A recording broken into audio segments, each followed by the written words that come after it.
Guys, I need your attention. जरा इधर देखो. The solar system contains the sun, planets, moons, asteroids, and comets. State the name of the planet closest to the sun.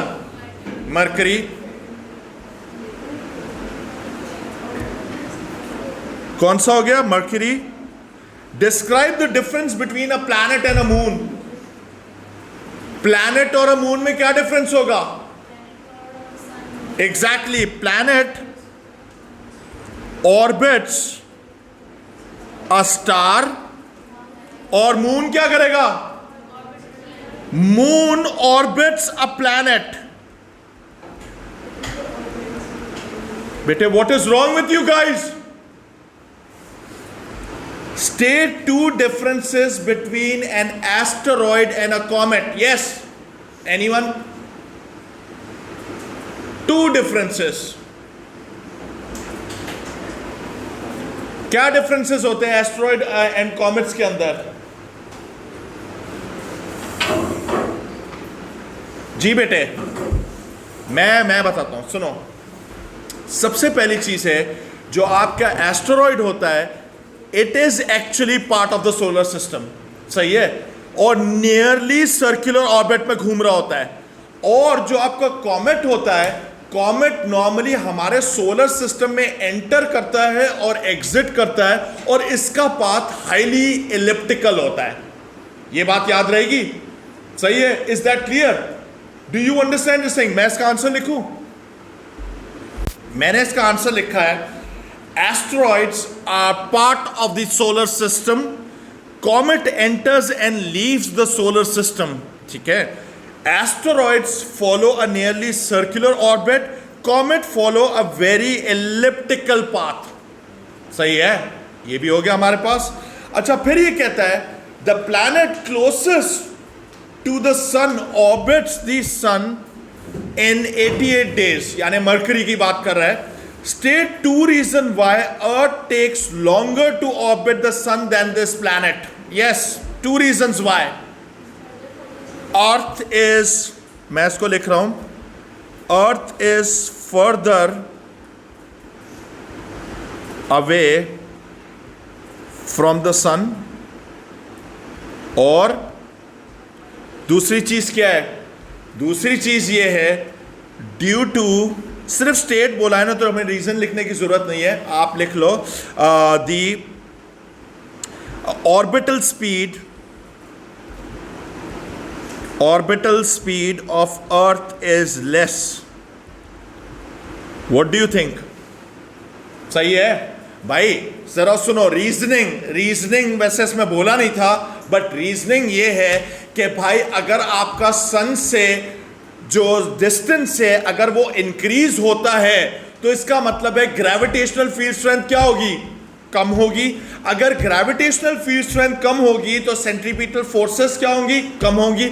अगर centripetal forces कम होंगी, तो हमारे पास जो circular orbit की speed होगी, ये भी कम हो जाएगी. Is that clear? समझ गए? अगर सर्कुलर ऑर्बिट की स्पीड कम होगी, तो बेटे ज्यादा डिस्टेंस लगेगा उसको घूमने के अंदर, यानी ज्यादा टाइम लगेगा. सॉरी. सही है? एक रीजन तो ये हो गई. दूसरी रीजन ये थी कि भाई इसका जो सर्कुलर पाथ है वो बड़ा है, क्योंकि डिस्टेंस ज्यादा है. समझ गए? Is that clear? फिर मुझे बोलता है, state the time taken for light to travel from sun to earth. Anyone? नहीं, ये एग्जैक्टली होता है 8.3 मिनट्स, या मैं इसको कह सकता हूं 500 seconds. This value needs to be memorised by heart. ये चीज मैंने थ्योरी के वक्त करवाई थी. सही है? Next, using your answer in E1, calculate the distance from the sun to earth. अच्छा, हमारे पास टाइम है 500 सेकेंड्स. स्पीड ऑफ लाइट कितनी होती है? Speed of light, yes, anyone? 3 × 10⁸ metres per second. आप डिस्टेंस निकाल सकते हो. Distance is equal to speed into time, therefore which is equal to 3 × 10⁸ multiplied by 500. निकालो कितना आ रहा है? Anyone with a calculator? Okay, so the calculation I pulled off suggests that the distance is actually 1.5 into 10 raised to power 11 meters. Let's move on to the next part. A year and a month and a day can be defined in terms of the motion of the earth,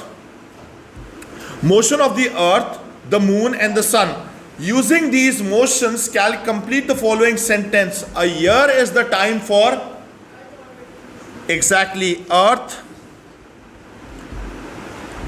Year is the time for earth to complete one orbit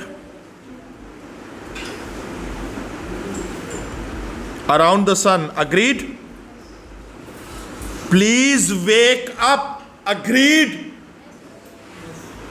A month is the time for exactly moon to orbit the earth. Next, a day is the time for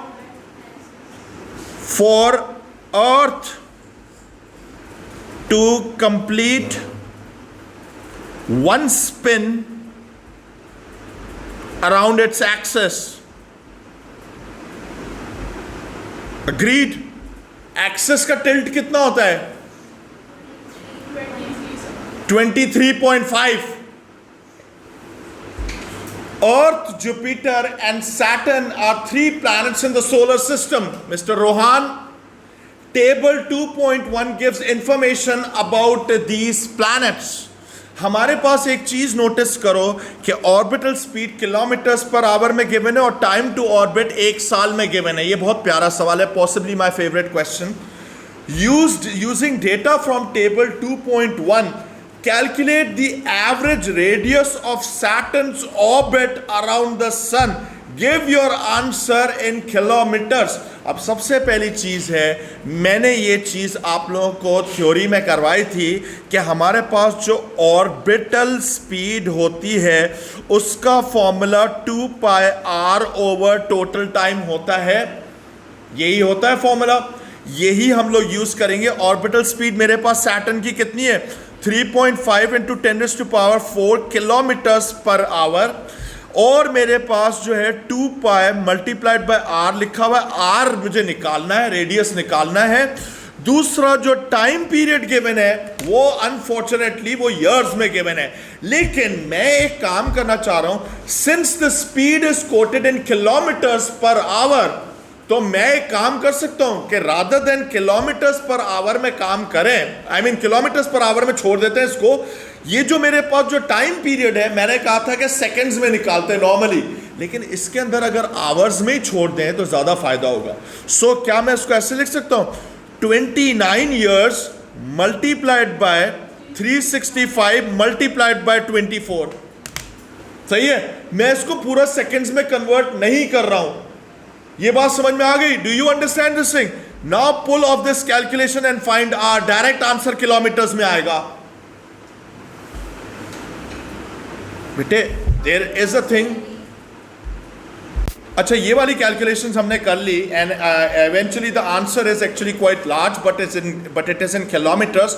So 1.4 into 10 raised to power 9.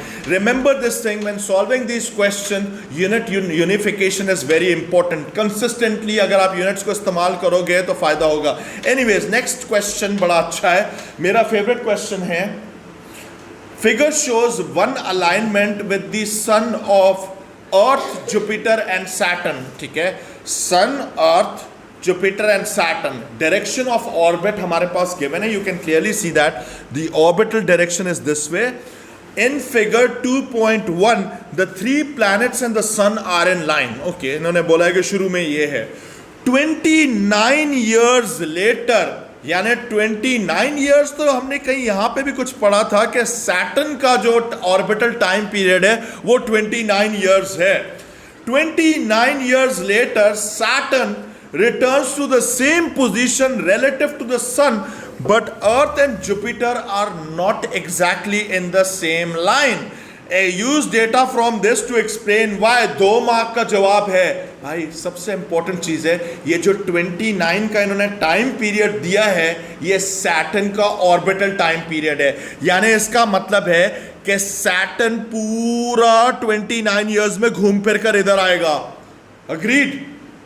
Do you understand this thing? लेकिन 29 years में अर्थ और Jupiter की position कुछ भी हो सकती है, क्योंकि उनका एग्जैक्टली सेम नहीं है। अग्रीड? यानी मैं इधर लिख रहा हूं, एक्सप्लेन वाई, मैं इधर लिख रहा हूं इसका 29 years is the orbital time period of Saturn। सही है? ये एक मैंने लिखा पॉइंट, सैटर्न्स नहीं है, सैटर्न, ये तो एक पॉइंट लिखा। दूसरा क्या है? अर्थ and Jupiter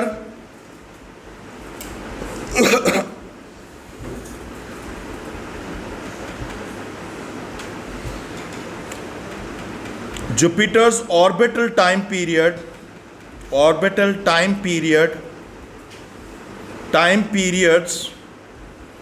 are different। Agreed? Next, अब जरा सुनो। Now this is a next level question। सही है? Complete this figure to show the position of the three planets exactly 6 years after the diagram in figure 2.1। आप लोगों से मेरा सवाल है, वेक अप, 6 साल के बाद अर्थ कहां पर होगी?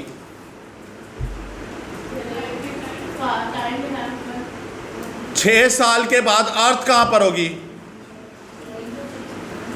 एग्जैक्टली इधर देखो भाई, अर्थ का ऑर्बिटल टाइम पीरियड 1 साल है, तो अर्थ मेरे पास जो अर्थ होगी 1 year, 2 year, 3 year, 4 year, 5 years and eventually 6 years. यानी earth will be exactly at the same location after 6 years.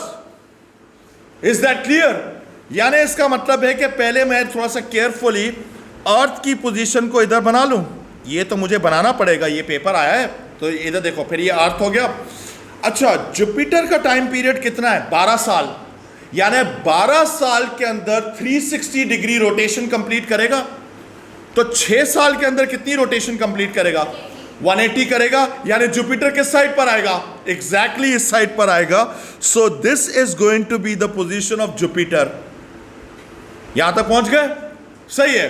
अच्छा, अब जरा सुनो, हमारे लिए सैटर्न जो है उसका थोड़ा सा प्रॉब्लम है। इधर देखो, सैटर्न का है 29 ईयर्स उसको लग रहे हैं डेटा के हिसाब से, उसको पूरा का पूरा 360 डिग्री रोटेशन कंप्लीट करने में।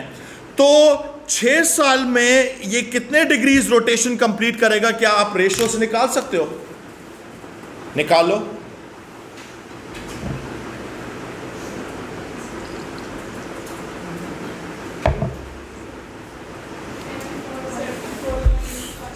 Seventy 4.5 degrees. अग्रीड? इसका मतलब ये है कि सैटर्न को मैं थोड़ा सा, अच्छा अगर मैं डेड सेंटर से लाइन लेता हूं तो ये तो 45 डिग्रीज की लाइन होगी। ये नहीं करना मुझे, मैं एक काम कर सकता हूं, एक अंदाजे से 74 कहीं यहां पे बना लूं। What do you think? It make sense? यानी और इसका डिस्टेंस भी ज़्यादा रखना है क्योंकि ज़्यादा दूर है हमारे पास सन से। सो this is the probable position of Saturn. आप एक काम करना, although I am not asking you कि आप इसमें डी लगा के डायग्राम ड्रॉ करोगे, लेकिन एटलीस्ट इधर आप ये एंगल कोट कर देना 74.5 डिग्रीज, ताकि उसको भी पता चल जाए कि आपने कैलकुलेशन की थी फॉर सैटर्न। समझ गए? Although this is not required, it's just something that I want you to do in the examination. This question was worth 3 mark. यानी सिर्फ आप थ्योरी पढ़ के भी आप पास नहीं हो सकते हो, आपको फिर भी पेपर में भी दिमाग लगाना पड़ेगा। यहां तक क्लियर है? सही है। Next question. अच्छा इधर देखो, table 3.1 lists some of the planets in the solar system and their average distances from the sun.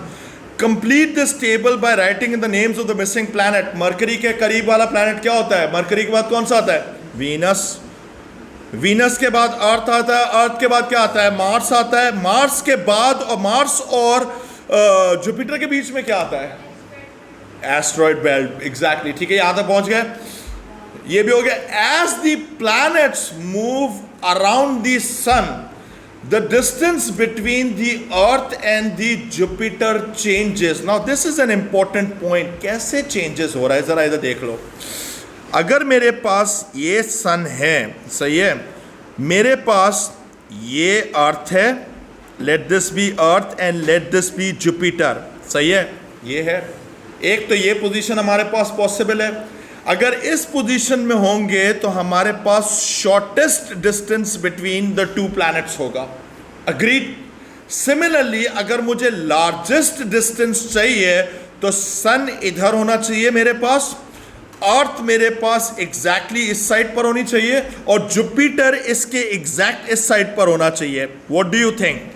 यानी फिर मुझे क्या करना होगा कि यहां से लेकर यहां तक का डिस्टेंस निकालना पड़ेगा. Do you understand this thing? This is going to be the largest distance and this is going to be the smallest distance. Is that clear? तो अब मुझे एक बात बता दो, अर्थ और जुपिटर के बीच में स्मॉलेस्ट डिस्टेंस निकालने के लिए मुझे क्या करना पड़ेगा? सबट्रैक्ट करना पड़ेगा. सबट्रैक्ट कर लो डायरेक्टली. 7.8 माइनस 1.5,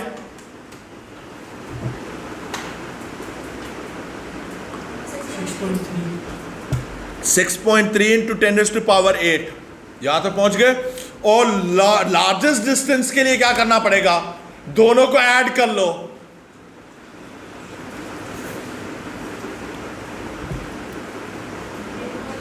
हम्म 8.8 इंटू 10⁸8, सही है, यहां तक भी पहुंच गए. लेकिन अभी भी मुझे एक बात बताओ, there is something that I have missed. कितना? 9.3 है. अच्छा 9.3. ओके. एक चीज है कि मेरा अभी भी एक मार्क कट रहा है. यूनिट नहीं है, यूनिट नहीं है, इसमें लिखना पड़ेगा आपको किलोमीटर्स और किलोमीटर्स, सही है. नेक्स्ट, ये भी बहुत प्यारा सवाल है, जरा इधर सुनो. A planet is an orbit around a distant star. Okay. As it passes in front of the star, it blocks some of the light of the star from reaching earth. यानी इसका कहने का मतलब ये है कि सपोज करो ये मेरे पास जो है एक प्लैनेट है, हम जो है ना इसको डायरेक्टली व्यू इधर सामने से देख रहे हैं, सही है, हम इधर से देख रहे हैं इसको, हमें स्टार नज़र आ रहा है और अभी प्लैनेट भी नज़र आ रहा है. अब ज़रा सुनो, ये 3 डिमेंशनल इसकी मूवमेंट होगी. ये वाला हमारे पास इसके सामने आएगा और फिर ये घूम फिर कर इसके पीछे से होता हुआ जाएगा और फिर सामने से आएगा, फिर पीछे से जाएगा, सामने से आएगा, पीछे से जाएगा. Do you understand this thing? इसकी मूवमेंट इस तरीके से हो रही है. यहां तक बात समझ में आ गई? ऑर्बिटल मूवमेंट है तो ऐसे ही होगी, हाँ या ना? क्लियर है? Do you understand this thing? मैं इस तरह से, क्योंकि इसने लाइन भी हमारे पास की हुई, डायरेक्शन ऑफ मोशन दिखाया हुआ है, यानी इसने 3 डिमेंशनल मूवमेंट दिखाई हुई है. Do you understand this thing? हम लोग डायरेक्टली फ्रंट से देख रहे हैं. अच्छा, फिर ये कह रहा है figure shows an incomplete graph of how the brightness of the star varies with time as seen from earth. The planet is in front of the star from T1 to T2. Brightness of star as seen from earth क्या होगी इस time पर? कम हो जाएगी. तो हम लोग एक काम कर सकते हैं, इधर हम लोग ये वाली लाइन बना सकते हैं, यूं कर लें, सही है, और इसके बाद इसको वापस ले जाएं इधर. Agreed? Do you understand this thing? वैसे रियलिस्टिकली अगर देखा जाए तो मैंने तो इधर शार्पली नीचे डिक्रीज किया है, ये सटल होके डिक्रीज होता है, सही है ना, थोड़ा थोड़ा प्लैनेट एंटर होगा ना अंदर. ये बात समझ में आई? लेकिन अभी सीधी सी बात है, ओ लेवल है तो हम लोग ब्लैक एंड व्हाइट का ज़्यादा जिक्र करते हैं. भाई अंदर एंटर हुआ, बस थोड़ा सा भी एंटर हुआ, ब्राइटनेस कम हो गई. वरना तो भाई ऐसे होगा ना, इधर देखो, लिसन, रियलिस्टिकली तो ऐसे होगा, इतना हिस्सा अंदर जाएगा तो थोड़ी सी ब्राइटनेस कम होगी, इतना हिस्सा जाएगा तो और ज़्यादा होगी, और ज़्यादा होगी, और ज़्यादा होगी, maximum. Do you understand this thing? Maximum रहेगा, फिर ये निकलते निकलते इसकी ब्राइटनेस बढ़ती जाएगी. यानी ये भी हमारे पास यहाँ पे भी कर्व होना चाहिए था. रियलिस्टिकली ये यूं करके आपके पास होना चाहिए था, जो कि हमने नहीं किया इधर. सही है, ओ लेवल है, जान छुड़ानी होती है ओ लेवल्स के अंदर. अग्रीड? अच्छा, फिर उसके बाद कहता है complete this to show the brightness of the star varies with time. ये तो हो गया। मुझे बोलता है डिस्क्राइब, यस मेरे जतीन, मेरे प्यारे बच्चे, आप ही इसका जवाब दोगे, सही है। डिस्क्राइब, अच्छा, एंड दिमाग लगा के जवाब देना। Describe how the completed figure should be changed to show a larger planet passing at the same distance in front of the same star। इस बार इसने ये कहा है कि हमारे पास जो प्लैनेट है वो बड़ा साइज का है, तो मेरे पास इस ग्राफ में क्या डिफरेंस आ जाएगा?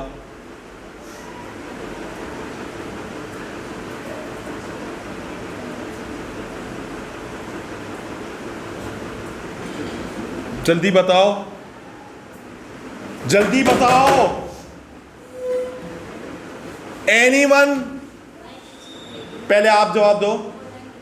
लाइन नीचे चली जाएगी, लेकिन कितने मार्क का है? 2 मार्क का है। अनदर पॉइंट, एक तो ये चीज है कि the brightness is going to decrease, और हमारे पास पहला पॉइंट तो ये हो जाएगा brightness decreases more, so graph, so line is lowered, so line is lowered. Next point, exactly, that means time interval t1 to t2 increases, agreed? क्योंकि बड़ा प्लैनेट है तो उसको टाइम भी ज्यादा लगेगा उसको एग्जिट करने में, सही है, समझ गए? Next step, suggest how an astronomer uses the changes in the brightness of the star to measure the orbital period of the planet around the sun। क्या जवाब होगा इसका? कौन वॉलंटियर करेगा? The brightness of the star to measure the orbital period of the planet around the star। मैं क्या करूं? इसके लिए क्या आंसर होना चाहिए? Measure the time interval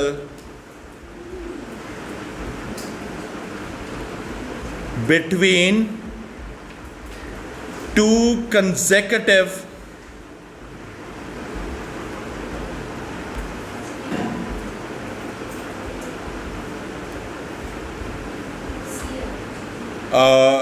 brightness decrease।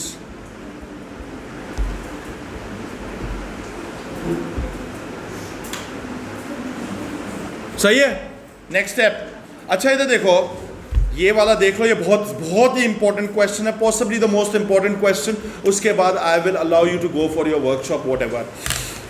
When astronomers look at distant galaxies, okay, please बेटे इस पर फोकस कर लो, ये फिर टाइम नहीं मिलेगा इसको दोबारा सिखाने के लिए, प्लीज़ इस पर थोड़ा सा फोकस कर लो, सही है?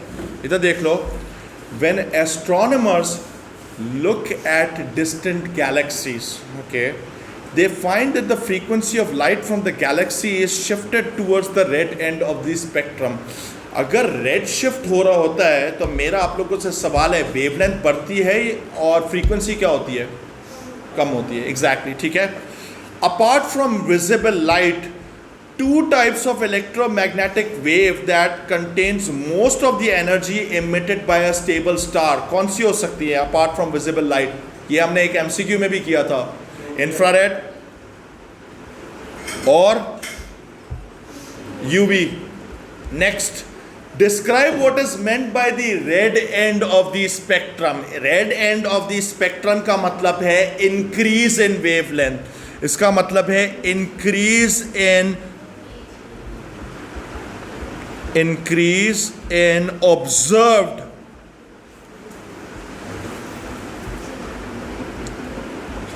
observed wavelength, सही है? Next statement, the speed of recession का मतलब है दूर जाना, ठीक है? The speed of recession of the Galaxy is the speed at which the galaxy is moving away from earth, यानी galaxies के लिए यूज करते हैं इसको। Astronomers use redshift to measure the speed of recession. Okay. Astronomers can also measure the distance d of the galaxy from Earth. Okay. Such large distances are measured in light years. Light year का मतलब होता है कि light ने एक साल में कितना डिस्टेंस ट्रैवल किया, ये मतलब होता है लाइट ईयर का. अब जरा इधर देखो. Astronomers can estimate time t that the galaxy has been moving away from Earth using this equation. Basically, इसके अंदर speed of recession is directly proportional to the distance from the galaxy, and t is the time. ठीक है.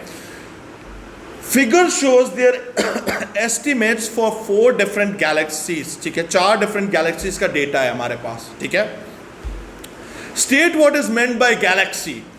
Galaxy के अंदर सबसे पहले क्या होता है? Clusters of stars and solar system moving in a spiral pattern. Agreed? हम कौन सी गैलेक्सी का हिस्सा है? मिल्की वे. अच्छा इधर देखो. Show that 1 light year is equal to this. अच्छा, स्पीड हमारे पास लाइट की कितनी होती है? 3 × 10⁸ मीटर्स पर सेकेंड. सही है. 1 ईयर के अंदर कितने सेकेंड्स होते हैं? 365 मल्टीप्लाइड बाय 24 मल्टीप्लाइड बाय 3600. सही है, यहां तक भी पहुंच गए. और अगर मुझे डिस्टेंस निकालना है तो distance is equal to speed into time कर सकते हैं. स्पीड कितनी है? 3 × 10⁸ मल्टीप्लाई बाय टाइम कितना है? 365 × 24 × 3600. निकाल लो टोटल. देखो ये वैल्यू आ रही है, चेक करो, जल्दी बताओ.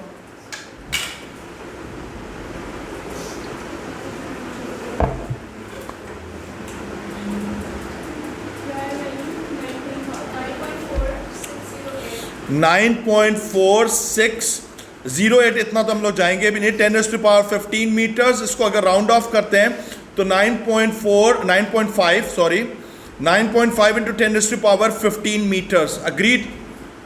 सही है, ये बात समझ में आ गई. अब just for your information, look at the light years. ये तो हमारे पास एक लाइट ईयर इतना बड़ा है. हमारे पास जो अभी नियरेस्ट है अल्फा सेंटोरी, वो तकरीबन 4 लाइट ईयर्स अवे है. Just imagine. और ये इनके डिस्टेंसेस जरा देखो कितने हैं. Can you see that? Can you imagine the scale of these distances? हम तो अपना 1 light year भी हम लोग कंप्लीट नहीं कर सकते. Impossible for us to complete that even. Describe the relationship between the speed of recession of a galaxy and its distance from Earth. भाई इस रिलेशनशिप के अंदर अगर आप इसको मेमोराइज भी कर लो तो भाई जी लिसन मेरे प्यारे बच्चे, सबसे इंपॉर्टेंट चीज है डी और स्पीड ऑफ रिसेशन के बीच में क्या रिलेशनशिप आपको इस फॉर्मूला में नजर आ रहा है? She is right. Amina is absolutely right. आप इतना डर कर क्यों बोला आपने? आप लिखोगे distance from galaxy is directly, इसको तो आप लिख भी लो क्योंकि ये आपको मेमोराइज करना है. Distance from galaxy is directly proportional to the speed of recession. यानी जितनी, इसका कहने का मतलब ये है, जितनी चीजें दूर होंगी, जितनी गैलेक्सी दूर होगी, उसकी स्पीड ऑफ रिसेशन उतनी तेज होगी. यानी रेड शिफ्ट उतना ही ज्यादा होगा. Agreed? Explain how values of t provide evidence for the Big Bang theory of the origin of the universe. इसका जवाब मुझे आप लोग बताओगे and I am dismissing the class on this easy note. इसका मुझे जवाब आप लोग दोगे अभी.